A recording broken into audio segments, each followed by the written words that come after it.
சொல்லுங்க. பொதுத் தேர்விலே பள்ளிக்கூடத்திலே பரீட்சை எழுத போன மாணவி வாயில் பிடியிலே அமர வைத்து பரீட்சை எழுத வைக்கப்பட்டது மிகவும் தவறான ஒரு முன்னுதாரணம்.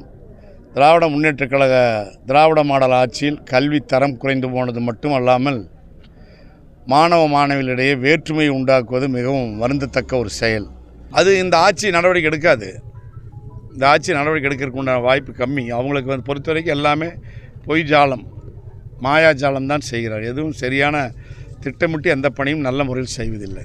சொல்லுங்க. பொதுத் தேர்விலே பள்ளிக்கூடத்திலே பரீட்சை எழுத போன மாணவி வாயில் பிடியிலே அமர வைத்து பரீட்சை எழுத வைக்கப்பட்டது மிகவும் தவறான ஒரு முன்னுதாரணம்.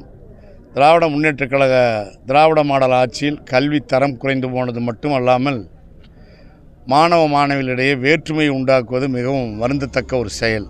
அது இந்த ஆட்சி நடவடிக்கை எடுக்காது. இந்த ஆட்சி நடவடிக்கை எடுக்கிறதுக்கு உண்டான வாய்ப்பு கம்மி. அவங்களுக்கு பொறுத்த வரைக்கும் எல்லாமே பொய் ஜாலம், மாயாஜாலம் தான் செய்கிறார். எதுவும் சரியான திட்டமிட்டு எந்த பணியும் நல்ல முறையில் செய்வதில்லை.